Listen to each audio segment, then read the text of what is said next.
always choose the weather, but you can choose your weather app. Go with the most accurate and most trusted, the Live 546 mobile app. Download it today. Be the first to know with the Live Viper 6 mobile app. Book direct flights to Washington, D.C. at flyags.com. The Live Viper 6 Skyview Network, sponsored by Terry Lambert Hyundai. We're staying warm and dry through Tuesday, but then we'll have our next rainmaker move in, bringing the chance of severe weather Wednesday morning. All those details coming up. Right now on News Channel 6 at 4, a new hospital coming to Columbia County. We'll cover today's groundbreaking ceremony. Plus, practice rounds will soon begin for the Augusta National Women's Amateur. We'll have a preview. And a big announcement from the Izzy Scott Foundation, how it will help children learn how to be safe when they swim. As News Channel 6 at 4 starts now. Live from Television Park, this is WJBF News Channel 6 at 4. Hey everybody, I'm Brad Means. And I'm Jenny Montgomery. Thank you so much for joining us. Coverage you can count on begins in Grovetown, where investigators are working a homicide. A live look now at the scene on Newmantown Road. Details are limited, but we do know that officers and the fire department were called to a fire at the home this morning. Now they say they're investigating as a homicide. It's not clear how many people have died or how they died. We have a crew on scene, and we'll have more on this developing story coming up on News Channel 6 at 5. Aiken County investigators working to find out what caused a fire at a local tire company. It happened this morning at Jack Rogers Tire Pros on Richland Avenue. When crews got there, half the building was already in flames. Really, it's 100% total loss.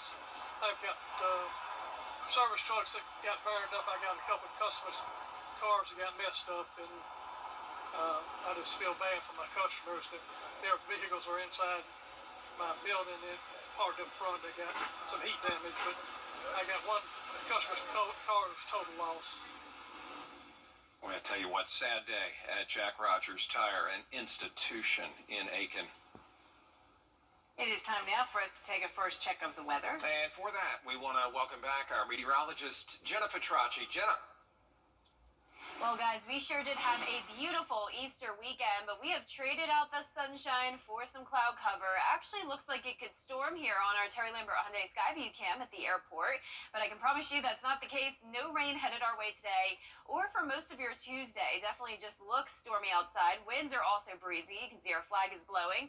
Temperatures are on the warm side, upper 70s to low 80s, similar to how it was yesterday for Easter Sunday. 79 in Augusta, 77 in Thompson, Louisville, and Millen right at 80 degrees, 78 in Gibson, and 81 in Waynesboro. The dew points are definitely on the rise, seeing a lot of low to mid 60s with all this moisture moving in from the southwest. Those winds are breezy, 13 miles per hour sustained in Aiken, 9 in Barnwell, 7 in Augusta, and 10 in Waynesboro. And those wind gusts are even higher, gusting up to around 20, even 25 miles per hour earlier today. Right now, right at 20 in Aiken and Edgefield, 18 in Waynesboro and Louisville. So notice the satellite and radar not showing any rain, but definitely a decent amount of cloud cover, not just for us, but all across the south. And then eventually, as you go further out towards the west, towards Texas, that's where the rain is. So this is a big system that's forming that will eventually bring a lot of impacts to the eastern half of the country, including us, starting Tuesday night, continuing into Wednesday morning. Notice there is a moderate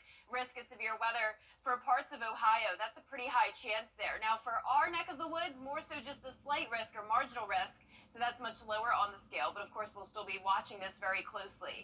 In the meantime, tonight, though, staying mostly cloudy and warm, dropping down into the upper 70s at 7 p.m. Now, coming up, I'll have a look at the futurecast and everything you can expect with that severe weather threat moving in Wednesday, so stay with us. But back to you. Jenna, thanks. Columbia County getting closer to getting a hospital. They broke ground on the Wellstar Medical Center today. It's on Gateway Boulevard in Grovetown. Hannah Latier here now with details. Hannah? Brad, after more than a decade and a few setbacks, the first hospital in Columbia County is finally becoming a reality, and people from far and near came out to celebrate. Georgia Governor Brian Kemp was there with First Lady Marty Kemp, as well as leaders from the University System of Georgia, Augusta University, Wellstar, and Columbia County. The hospital will have 100 rooms and beds, a level 2 trauma center, a surgery center, a medical office building for primary care and other specialties, and more.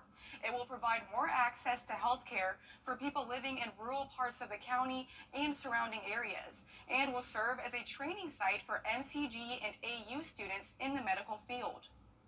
A long time coming, but just very exciting. Such a great partnership, such great optimism for not only today, but what we're going to see in the future. It's incredible. And construction is expected to be complete by early 2026. Brad? Anna, thanks. The legacy of the little boy will live on. 4-year-old Israel Scott drowned during private swim lessons in 2022.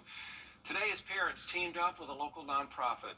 Izzy's mom and dad, Walter and Dory Scott, have partnered with the Kroc Center and the Izzy Scott Foundation for the first Splash Summit. It's going to be April 20th at the Kroc Center with water safety sessions for kids 5 to 17, guest speakers, a resource fair, food, you name it. It's a chance really to learn life-saving skills and get swim lessons. Which will focus on water safety instruction here. We have some of our community partners, the Family YMCA of Greater Augusta, as well as the Augusta Aquatic Center that will be here that day. And it's just going to be a day of fun and a day of safety. And we want everyone to get out and enjoy the water safely here in the CSRA. You can go ahead and register now for the swim sessions on the Kroc Center's website or at the Izzy Scott Foundation booth on Saturday, April 20th. This week, the Augusta National Women's Amateur tees off from Champions Retreat. Kira Goldstein has a preview. I'm here at Champions Retreat Golf Club, where 72 of the most talented female golfers in the world will be competing on golf's greatest stage at the 5th Annual Augusta National Women's Amateur. For some of these women, it's their first time in the tournament, and there is so much excitement that awaits them. I remember when I got the invitation in the mail, you know, it says green envelope with the sender's address is Augusta National Golf Course, and you open it and it's amazing. I've never played Augusta, but I've definitely watched a bunch of tapes to like prepare me for it. So, I mean, that's the most I could do, really. Yeah, I've watched last year's ANWA. I've definitely like pictured myself like when it first broadcasted, because I was like, you know, obviously I have like 5 years to play it. I'm very excited. I feel like this course is very similar to Augusta, and I think it's a very good, I wouldn't say warm-up, but it's a really good tournament to compete in before the Augusta. I've had role models who've played this tournament, like Lynn Grant, Maya Stark, all my fellow Swedes. You know, I hear all their like amazing stories about this tournament. And then also the fact that it is kind of like the strongest amateur field on the women's side in the world. And to be a part of that is absolutely amazing. Many veterans are also returning to the women's amateur, including former winner Anna Davis and the current winner of the Sage Valley Junior Invitational, Asterisk Tally.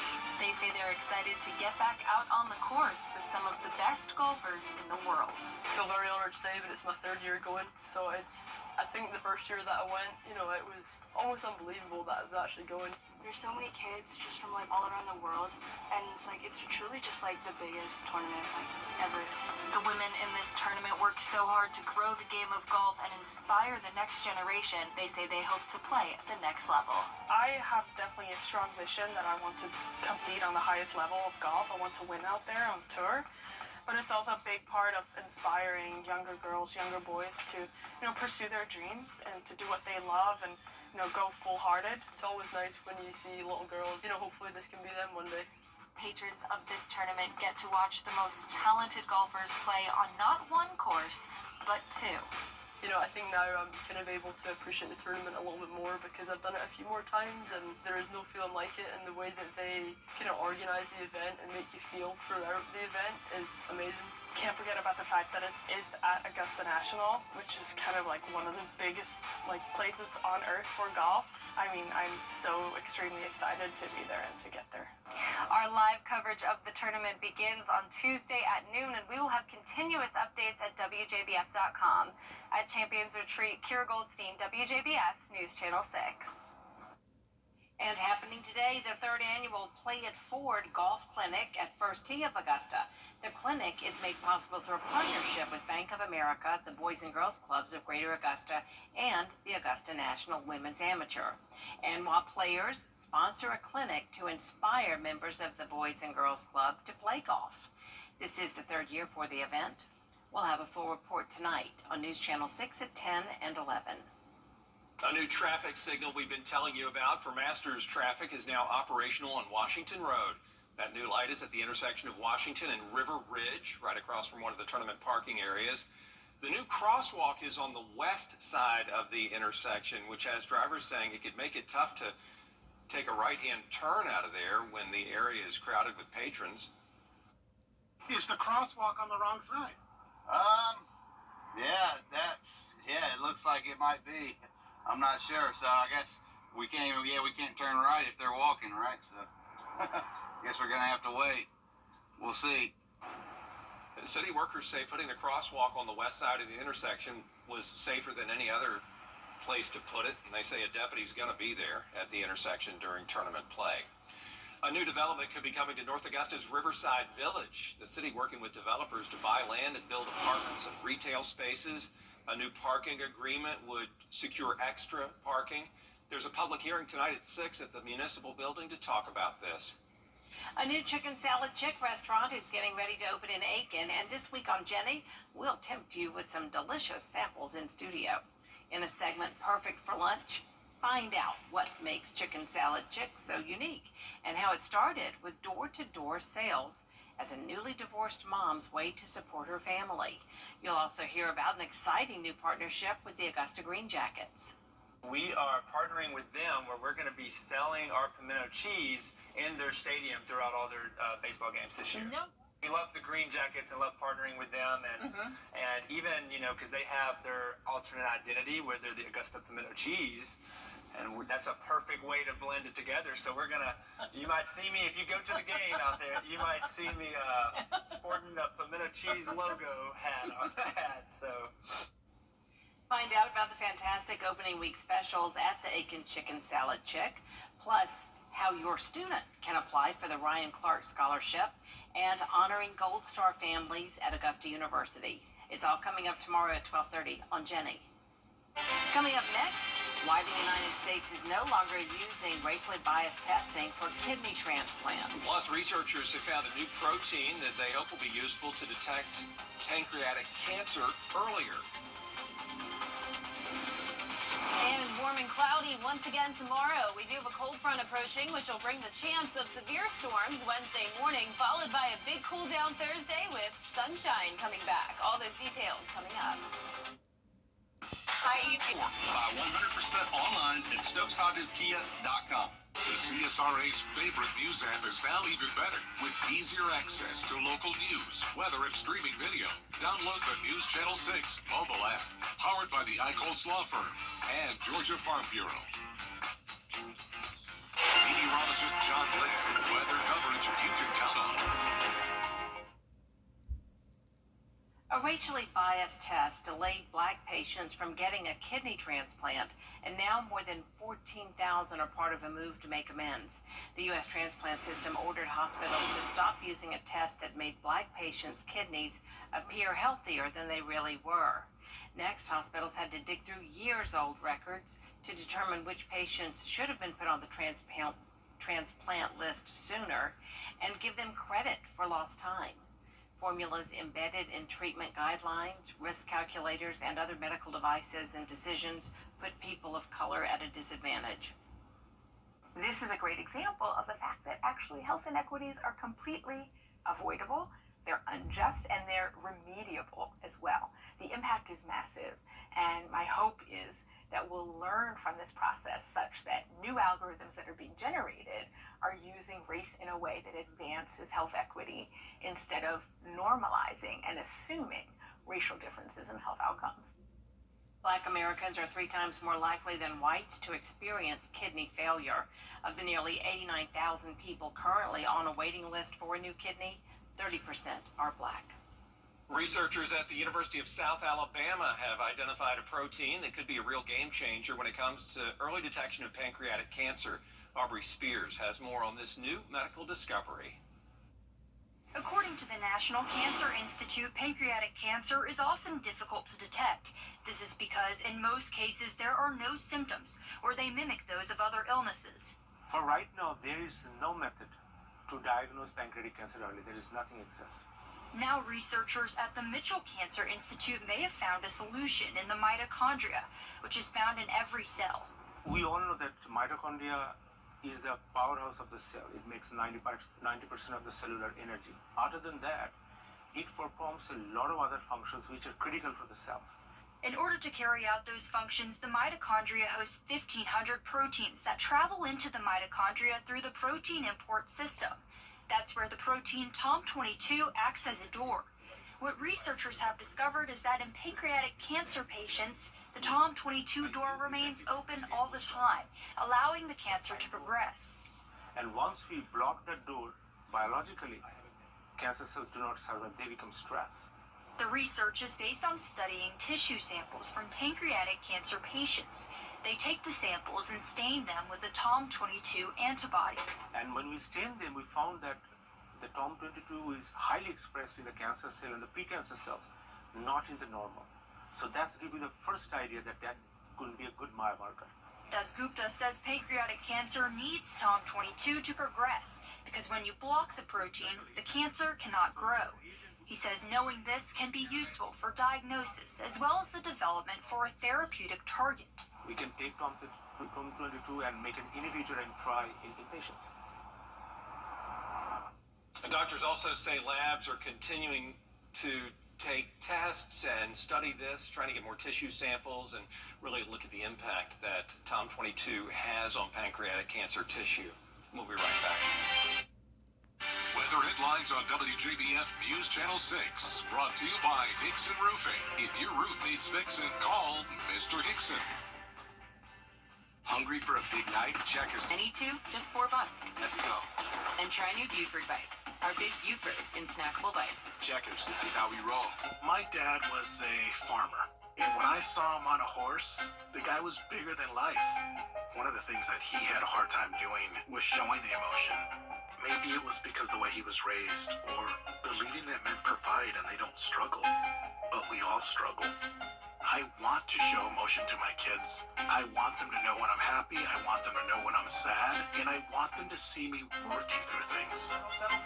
The biggest reward I get from being a dad is watching my kids accomplish a goal, watching them light up. Nothing brings a bigger smile to my face.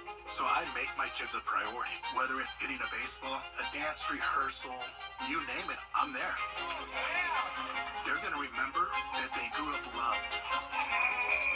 Be brave. Be there every day.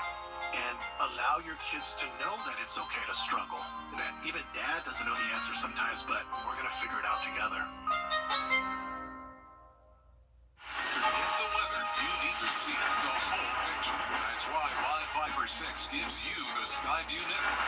Get a live view of traffic and weather from all over the CSRA. Available online 24 hours a day at WJBF.com and the free Live Viper 6 mobile app. The WJBF Live Viper 6 Skyview Network. Powered by Terry Lambert Hyundai. Low prices, big selection, and committed to quality customer service. Every day, ordinary people in the CSRA do extraordinary things to serve our community. Each month, News Channel 6 recognizes these outstanding volunteers with the Giving Your Best Award. Do you know an everyday hero who goes the extra mile to help others? Nominate them for the Giving Your Best Award by visiting WJBF.com and filling out the entry form. Sponsored by Science Co., Piedmont Augusta, Security Federal Bank, and News Channel 6. WJBF News Channel 6 wants you to join our team. We're looking for talented applicants in a variety of fields. To see a current list of job openings, visit WJBF.com/work-for-6. Join our team today. accurate forecast with WJBF Live Viper 6. Welcome back. It's been another warm day, but instead of having the sunny skies like we did all weekend long, we are back to cloud cover. You're taking a live look at our Terry Lambert Hyundai Skyview cam over in Aiken. We're sitting at 79 degrees here in town, 7-mile-per-hour wind, and dew points are on the rise, up to 60 degrees. Around the CSRA, upper 70s to low 80s, a little bit cooler in our northwestern counties, 73 in Washington, 75 in Crawfordville. McCormick, you're at 78, 81 in both Barnwell and Allendale. Those winds coming in from the southwest, a pretty breezy Monday, 15 miles per hour in Aiken, 9 in Edgefield, and 11 up in Washington and Lincolnton. And those wind gusts are up to around 20 miles per hour, so nothing too high. We don't have any wind alerts in place, but keep in mind it will be breezy over the next few days as we do have an approaching system. That's what's bringing us all the cloud cover. Not a drop of rain across the two-state. All the rain is out towards the west and the north of us along this front with low pressure around the plains. So this is going to continue to move up towards the northeast, get stronger, and eventually bring us a threat of severe weather. But in the meantime, tomorrow it'll be dry. It will just be mostly cloudy with temperatures starting out on the warmer side, 66 at the 8 o'clock hour, warming up into those mid-80s by the afternoon. And as I mentioned, those winds will still be gusty, anywhere from around 20 to 35 miles per hour all the way through your Friday. Now notice the temperatures aren't going to be very consistent though. Tomorrow is our last day in the 80s, back down by 10 degrees on Wednesday, and then we're dropping all the way into those mid-60s Thursday into Saturday. So it will definitely feel really nice outside with room temperature like conditions and also lots of sunshine after we get through this system.